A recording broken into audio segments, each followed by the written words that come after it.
Imagine turning on your radio late at night. You expect to hear music, news, maybe a talk show. Instead, you hear this: a low, monotonous buzzing sound.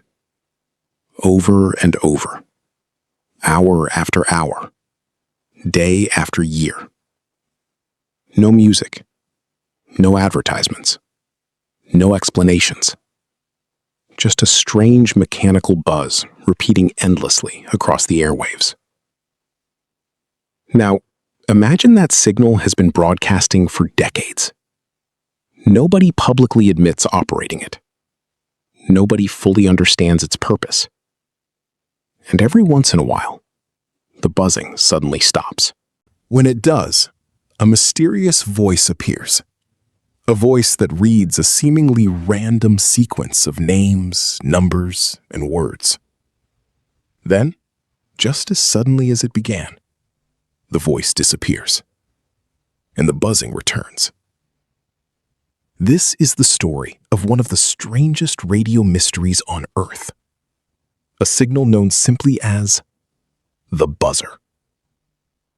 Officially identified by radio enthusiasts as UVB-76, the buzzer has fascinated listeners, investigators, conspiracy theorists, and intelligence analysts for decades.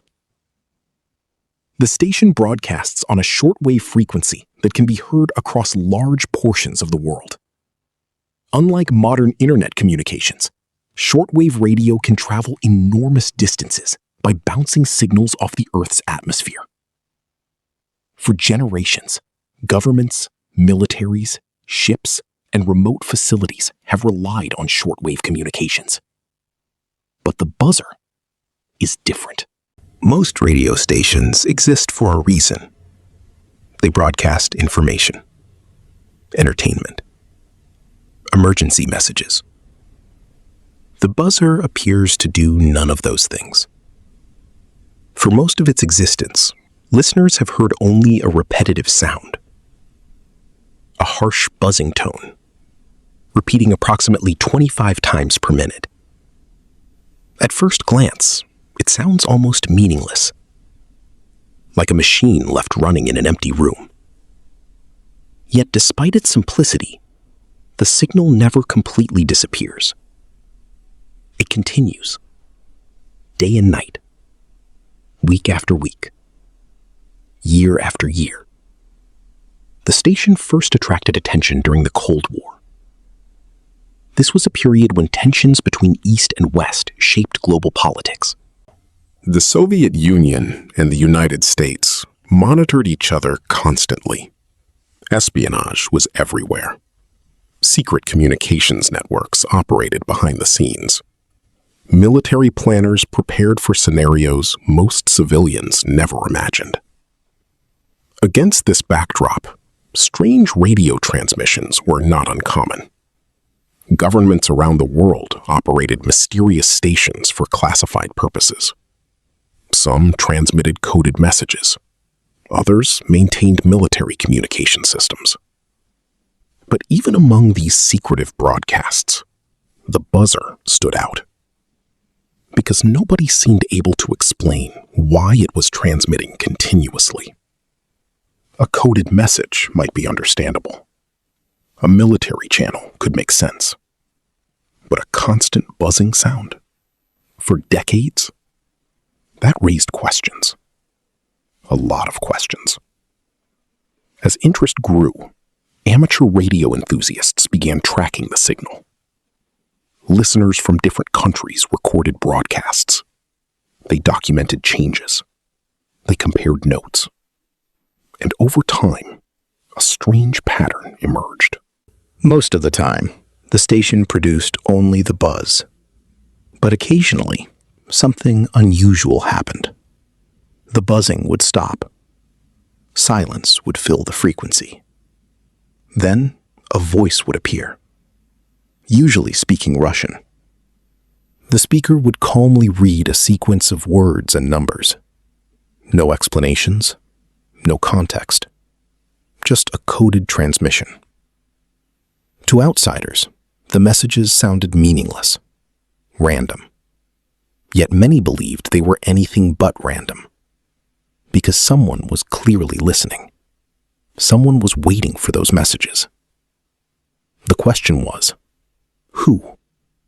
And perhaps more importantly, why? As investigators dug deeper into the mystery, they discovered clues pointing toward military installations, secret facilities, and one of the most chilling communication theories ever proposed. A theory suggesting that the signal might serve a purpose far more important than anyone realized. And if that theory were true, the buzzer could be one of the most important radio transmissions still operating anywhere in the world. For years, the buzzer remained little more than an odd curiosity, a strange sound echoing through the airwaves.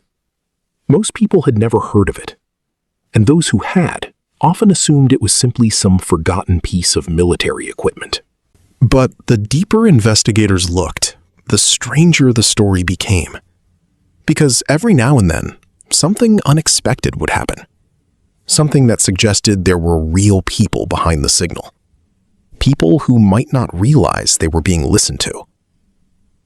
One of the most famous incidents occurred when listeners reported hearing unusual sounds interrupting the broadcast. Instead of the familiar buzzing tone, faint voices could suddenly be heard in the background. Sometimes there were footsteps, sometimes distant conversations. Occasionally, there were unexplained noises that sounded as though microphones had accidentally been left open. To radio enthusiasts, these moments were fascinating. For a brief period, the mysterious station seemed less like an automated machine and more like a real place. A room somewhere. A room occupied by real people. In one particularly famous recording, listeners claimed they could hear movement, voices, and what sounded like objects being shifted around. The buzzing continued afterward, as if nothing had happened. But the incident fueled speculation. If human operators were maintaining the station, where were they? And what exactly were they doing? As interest in the buzzer grew, amateur investigators began attempting something ambitious. They wanted to locate the source. Tracking a radio signal is not always easy. Shortwave transmissions can travel vast distances. Signals bounce off the ionosphere and behave in ways that can make pinpointing a source difficult. Yet over time, evidence began pointing toward Russia. More specifically, toward military-controlled areas. This discovery immediately intensified speculation. Because if a military organization was operating the station, then the buzzing almost certainly served a purpose. The problem was figuring out what that purpose might be. Theories exploded across the internet. Some believed the buzzer was communicating with intelligence agents operating overseas. Others suggested it was part of a military command network. Some thought it functioned as a channel for encrypted wartime instructions. And then there were the more extraordinary theories. One of the most popular claimed the station was connected to Russia's nuclear forces. According to this theory, the buzzer wasn't broadcasting messages. The buzzing itself was the message. As long as the signal remained active, everything was normal. But if the signal suddenly stopped permanently, it could trigger a chain of military responses. This idea became known as a dead man switch, a system designed to respond automatically if operators were no longer able to issue commands. The theory sounded like something from a Cold War thriller. Yet surprisingly, it wasn't entirely impossible. Several nations have explored automated military systems throughout history. The challenge has always been ensuring that commands could still be transmitted under extreme circumstances. If communication networks were destroyed during a conflict, backup systems would be essential. Could the buzzer be one of those systems? Nobody knew, and that uncertainty only made the mystery more compelling. Then, in 2010, something happened that reignited worldwide interest. Listeners noticed changes. The signal's behavior shifted. Reports emerged suggesting that the station's operations had moved. Investigators began examining satellite images, maps, and historical records. What they found was intriguing. An old transmission site appeared to have been abandoned. Equipment had been removed.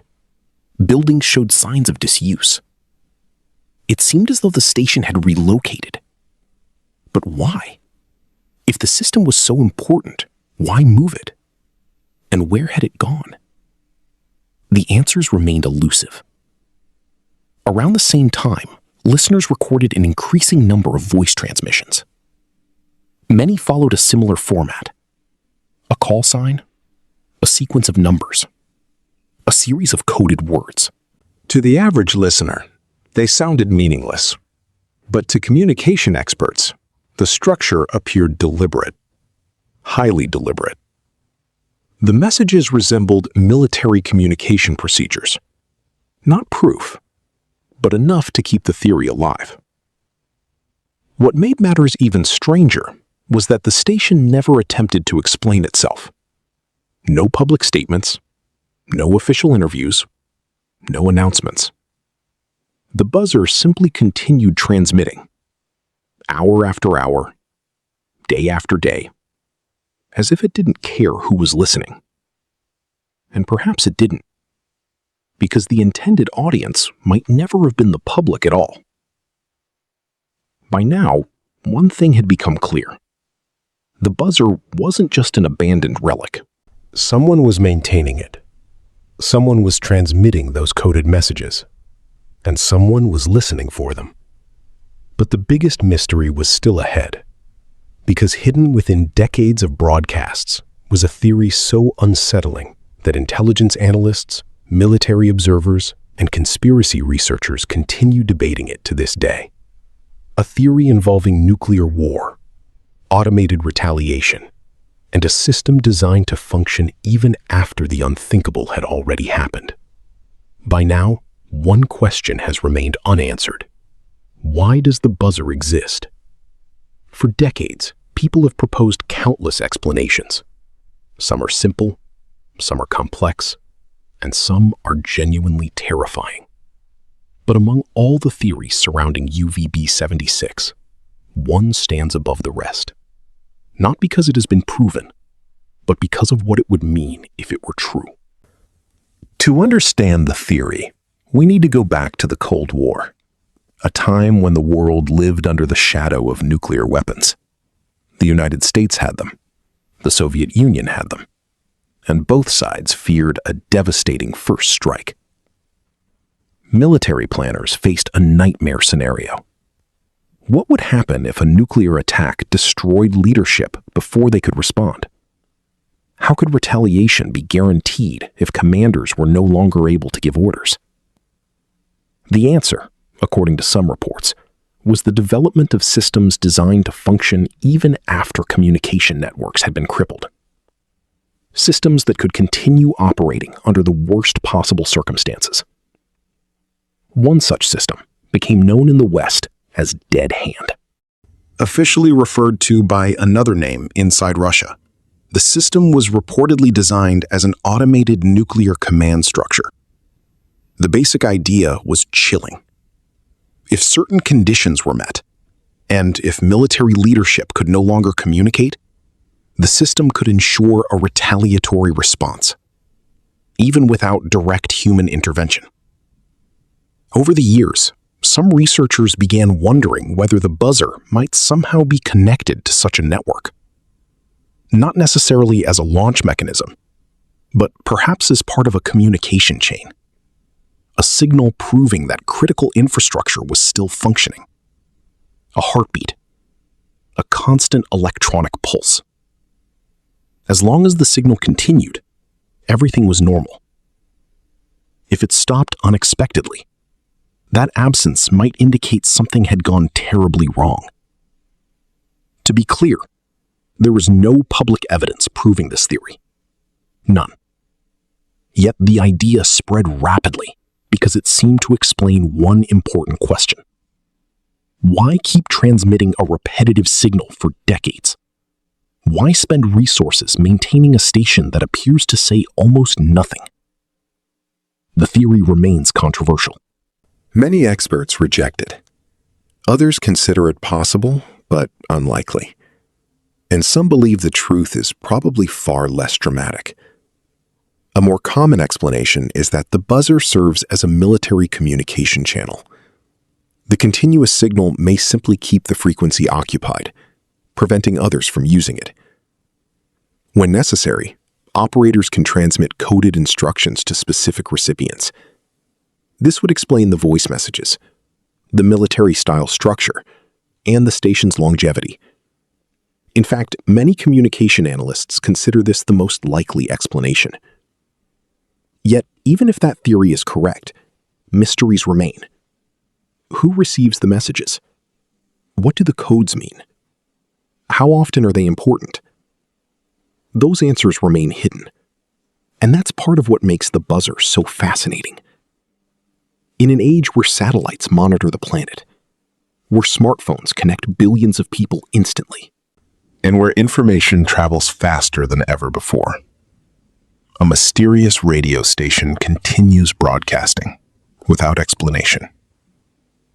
The world knows it exists.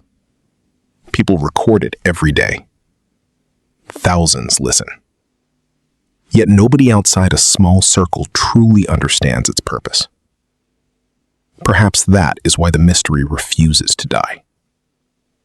Human beings are naturally drawn to unanswered questions. We want explanations. We want closure. We want to know what lies behind closed doors. The buzzer offers none of those things. Instead, it provides something far more powerful: uncertainty. Every strange transmission creates new questions. Every coded message sparks new theories. Every unexplained interruption reignites curiosity. And somewhere, at this very moment, while you're listening to this story, the signal may still be broadcasting.